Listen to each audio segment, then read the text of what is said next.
Assalamu alaikum, dear students. Today we will start with a new lecture, that is duties and responsibilities of a salesperson. As we have already discussed about the importance of selling and some of the duties of a salesperson from that topic, from the lesson salesmanship. Today we are going to start with the duties and responsibilities of a salesperson. देखिए इसमें क्या होता है कि sales person जो है ये एक इम्पोर्टेंट रोल प्ले करता है आपके किसी भी रिटेल स्टोर को चलाने के लिए। तो सेल्स पर्सन ही एक ऐसा हम जो है कि एक मोटिवेटिंग फैक्टर के तौर पे काम करता है किसी भी रिटेल स्टोर को ऑपरेट करने में। तो आज हम उन्हीं की ड्यूटीज और रेस्पॉन्सिबिलिटीज यानी कि सेल्स पर्सन कि क्या क्या ड्यूटीज होती है, क्या क्या रेस्पॉन्सिबिलिटीज होती है। First and foremost important responsibility जो सेल्स पर्सन की होती है वो होती है calling on customers. What does it mean? It means that a sales person have to call the existing customers regularly and to keep a touch with them so that कि उनके साथ हमारा लॉन्ग टर्म रिलेशनशिप मेंटेन रहे। और it is an important duty of a sales person जो हमारे new customers है या हमारे जो हमारी लीड्स रहती है, प्रोस्पेक्ट जिनको हम बताते हैं, उनको वो कन्वर्ट करे एक कस्टमर में। क्योंकि एक सस्पेक्ट को प्रोस्पेक्ट में हम तभी कन्वर्ट कर सकते हैं जब हम उनके साथ एक टच में रहेंगे, उनके साथ कांटेक्ट में रहेंगे, तब जाके ही वो जो सस्पेक्ट होता है उसको हम प्रोस्पेक्ट में कन्वर्ट कर सकते हैं। और प्रोस्पेक्ट कब कस्टमर बनेगा? जब हम उनको इनवाइट करेंगे अपने स्टोर के लिए। तो ये इम्पोर्टेंट है कि एक सेल्स पर्सन को कॉलिंग करनी होती है कस्टमर को, तब जाके ही जो है कस्टमर टच में रहता है और रिटेल स्टोर के साथ लॉन्ग टर्म रिलेशनशिप में रहता है। इसके अलावा दूसरी एक इम्पोर्टेंट चीज जो एक रेस्पॉन्सिबिलिटी रहती है, maintenance and extension of a sales territory. What does it mean? It means that कि आपका एरिया होता है, जियोग्राफिकल एरिया होता है जहां पे आपका रिटेल स्टोर किसी एरिया में ऑपरेट होता है। तो उस एरिया का एक टेरिटरी रहता है जो आपके स्टोर के साथ लाई करता है। तो एक सेल्स पर्सन का काम क्या रहता है? जो भी आपके स्टोर के साथ जो भी पर्सन्स इन्वॉल्व है उस एरिया के या उस टेरिटरी के, उनके साथ जो है आप एक रिलेशनशिप मेंटेन करके रखे, उनको प्रोडक्ट्स के बारे में जानकारी दे, उनको प्रोडक्ट्स की नॉलेज दे, उनको जो है प्रोडक्ट्स के बारे में बताए कि कौन कौन सा प्रोडक्ट हमारे पास है। इसके अलावा आप कोशिश करें, एक सेल्स पर्सन को कोशिश करनी चाहिए कि जहां तक उनकी सेल्स, जिस एरिया तक उनकी सेल्स हो रही है, सपोज वो अभी सेल्स जो अभी अगर सेल्स का रेशियो उनका है वो है 10 to 12% का, तो एक सेल्स पर्सन का काम क्या है? अपनी सेल्स को बढ़ाए, एक्सटेंड करे और जगहों पे या उस एरिया के बाहर दूसरे एरिया में। सपोज आपका किसी एक डिस्ट्रिक्ट में ऑपरेट हो रहा है रिटेल स्टोर, एक जगह पे आपका स्टोर है। तो सपोज मैं अगर अपने डिस्ट्रिक्ट की बात करूं, लाइक इन कुपवारा, एक कुपवारा मेन टाउन में एक स्टोर ऑपरेट हो रहा है, रिटेल स्टोर। तो एक रिटेलर का या एक वहां पे जो सेल्स पर्सन आपके पास काम करता है, उसका काम क्या है कि वो सेल्स को मैक्सिमाइज करे। वो मैक्सिमाइज कैसे कर सकता है? जब आपके प्रोडक्ट्स आउटरीच पे पहुंचेंगे, ज्यादा से ज्यादा कस्टमर्स तक पहुंचेंगे। तो इसके लिए जरूरी है कि आप खाली विद इन द टेरिटरी ही सेल्स ना करें, आप एक्सटेंड करके इसको दूसरे डिस्ट्रिक्ट्स में पहुंचाए या दूसरे एरियाज में पहुंचाए, जो भी नियर बाय एरियाज वहां पे फॉल करते हैं उन तक पहुंचाए। तो ऑटोमेटिकली जो है आपकी सेल्स जो है वो मैक्सिमाइज हो जाएगी। And third and most important point is increasing sales line. What does it mean? It means that a retailer has a different range of products. A retailer does not only sell a particular line of products, but a retailer has a number of products in different ranges. आपके पास categories रहती है different products की, range रहते हैं different products की। तो एक retailer को, एक सेल्स पर्सन को चाहिए कि वो जो है अपनी सेल्स लाइन को इंक्रीज करके रखे। आप एक पर्टिकुलर प्रोडक्ट ही ना भेजे। अगर आपका एक रिटेल स्टोर है या डिपार्टमेंटल स्टोर है, आपके डिपार्टमेंटल स्टोर में क्या होता है, मोस्टली क्या होता है, ग्रोसरी ग्रोसरी का डिपार्टमेंट रहता है, या आपका ये क्लॉथिंग का डिपार्टमेंट रहता है। इसके अलावा आप इसमें और प्रोडक्ट लाए, इसमें कुछ और प्रोडक्ट्स रेंज ऐड करें। सपोज आप फुटवियर रखिए, आप जो है इसमें क्रॉकरीज रखिए, या आप इसमें ब्यूटी प्रोडक्ट्स रखिए। इससे क्या होगी, आपकी सेल्स लाइन जो है वो इंक्रीज हो जाएगी। तो ये तो बात हुई सेल्स लाइन की। तो एक सेल्स पर्सन का ये काम है कि ये सारी चीजों को देखे, इंक्रीज करे, सेल्स लाइन को अपनी इंक्रीज करे। ये कब होगा, ये जब आपके वाइड रेंज ऑफ प्रोडक्ट्स होंगे आपके पास। इसके बाद एक और इम्पोर्टेंट रेस्पॉन्सिबिलिटी जो है इमेज बिल्डिंग की। इमेज बिल्डिंग में क्या होता है, एक सेल्स पर्सन को अपनी गुडविल बनानी पड़ती है मार्केट में। वो कैसे बनेगी, जब आपके पास कस्टमर्स आपके पास आएंगे, आपसे प्रोडक्ट्स परचेज करेंगे, अच्छा फीडबैक देंगे, तब जाके ही जो है, या आपकी सेल्स मैक्सिमाइज होगी, तब जाके आपके प्रोडक्ट्स जो है वो कस्टमर्स की एक्सपेक्टेशंस को मीट करते हैं। तो ऑटोमेटिकली जो है आपकी इमेज बिल्डअप होती है।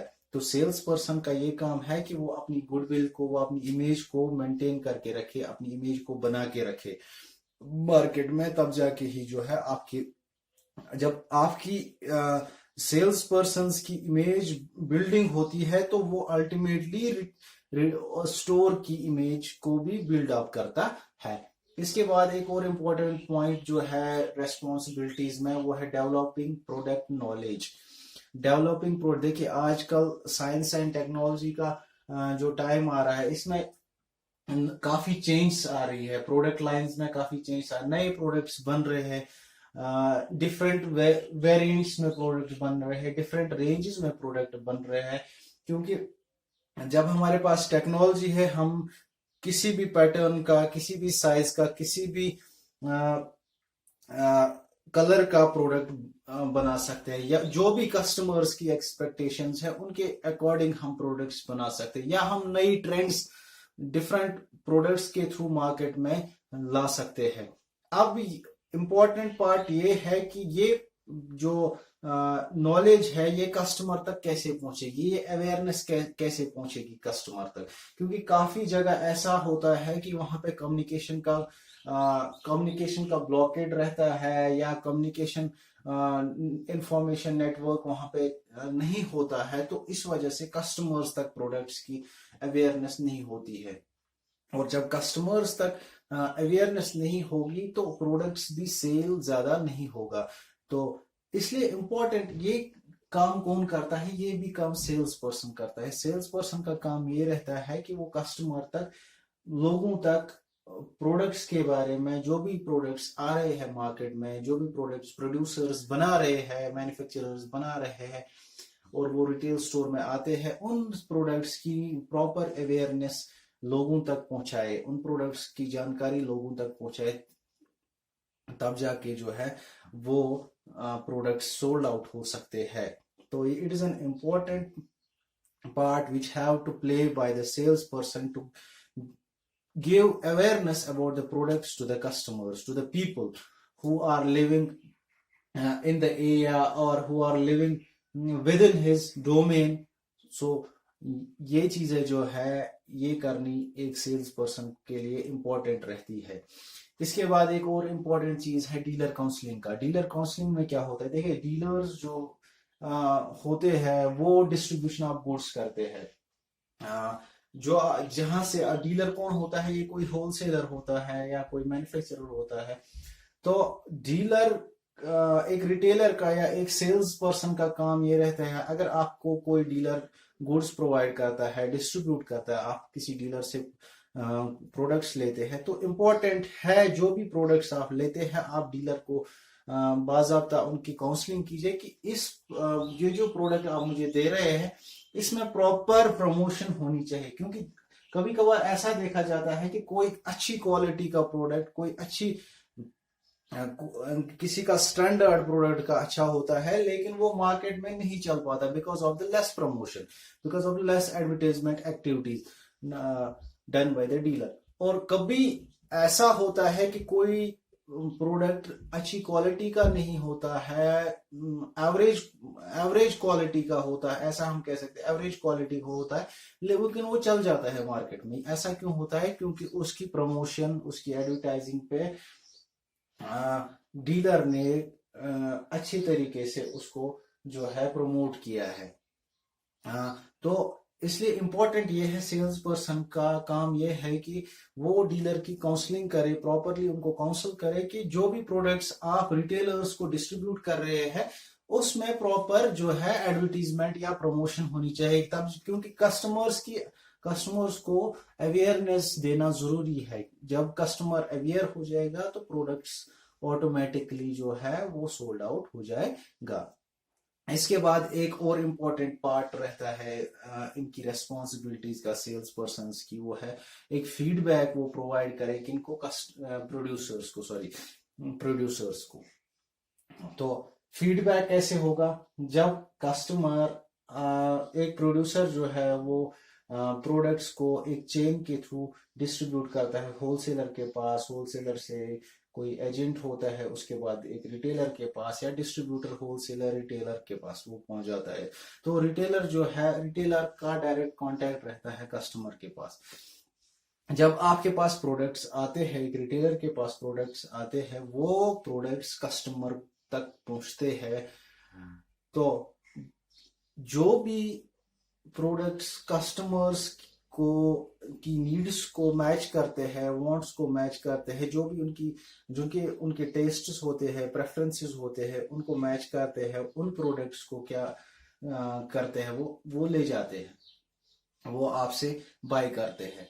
तो जो प्रोडक्ट्स अब आपके पास प्रोड्यूसर ने इसके अलावा कुछ और प्रोडक्ट्स भी भेजे हैं, वो कस्टमर की एक्सपेक्टेशंस को मैच नहीं करते।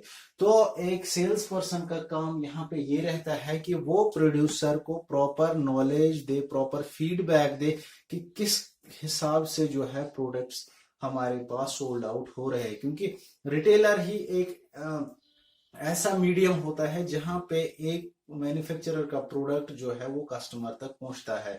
तो सेल्स पर्सन का काम यहाँ पे ये रहता है कि वो प्रॉपर फीडबैक दे प्रोड्यूसर्स को कि कौन सा प्रोडक्ट जो है सोल्ड आउट हो रहा है, किस प्रोडक्ट में चेंज मॉडिफिकेशंस की जरूरत है, कौन से प्रोडक्ट की क्वालिटी एनहांस करने की जरूरत है। तो एक प्रॉपर डिसीजन या एक प्रॉपर जो है फीडबैक एक सेल्स पर्सन दे सकता है एक प्रोड्यूसर को, क्योंकि सेल्स पर्सन का काम डायरेक्टली कांटेक्ट होता है उनका कस्टमर के साथ, तो उनको प्रॉपरली नॉलेज रहती है कस्टमर्स की नीड्स की, कस्टमर्स की वांट्स की, क्या क्या प्रोडक्ट्स कस्टमर क्या क्या प्रोडक्ट्स को डिमांड करता है, इन चीजों की उनको प्रॉपर नॉलेज रहती है। लास्ट पॉइंट जो इसमें रहता है वो है collection of dues and credit information. देखिए आजकल का जो मॉडर्न रिटेल आया है, इसमें क्रेडिट फैसिलिटीज एक इम्पोर्टेंट पार्ट बन गया है। Without credit you can not survive in the market. आपको क्रेडिट देना ही है। जब आप क्रेडिट देंगे तब जाके ही आपके प्रोडक्ट्स को लोग ले जाएंगे। आप मंथ बेसिस पे क्रेडिट दीजिए या वीकली बेसिस पे आप क्रेडिट दे रहे हैं, उसमें इम्पोर्टेंट ये भी है कि आप जो क्रेडिट दे रहे हैं उसका कलेक्शन होना चाहिए, टाइम पे उनका कलेक्शन होगा। जब आपके पास टाइमली कलेक्शन होगा तब जाके ही रिटेल स्टोर आपका प्रॉपरली फंक्शन करेगा, तब जाके ही आप जो है होलसेलर्स को टाइमली पेमेंट्स दे पाएंगे। आप मैन्युफैक्चरर से अगर प्रोडक्ट्स ले रहे हैं उनको टाइमली पेमेंट दे पाएंगे। तो कलेक्शन जो भी आप क्रेडिट फैसिलिटी देते हैं कस्टमर्स को, उनको एक प्रॉपर टाइम दीजिए, उनके साथ एक प्रॉपर टाई अप कीजिए कि कितने टाइम के लिए आप क्रेडिट दे रहे हैं और इसमें रिकवरी कब आपकी चाहिए, कब आपको रिकवर ये करना है। तो सारी चीजें जो है ये इम्पोर्टेंट है। ये भी सेल्स पर्सन का काम है कि वो टाइमली कलेक्शन करे, जो भी टाइमली रिकवरी करे जो भी आप क्रेडिट दे रहे हैं। तो ये भी एक बैलेंसिंग एक्ट है सेल्स पर्सन के पार्ट से। तो ये सारी चीजें जो है ये रिस्पॉन्सिबिलिटीज एंड ड्यूटीज रहती है सेल्स पर्सन की। आई होप आपको ये पूरा लेक्चर समझ आया होगा, इसको प्रॉपरली वॉच कीजिए। उसके बाद इसमें कोई भी आपको कंफ्यूजन होगा वो मुझे बताइए, फीडबैक दीजिए।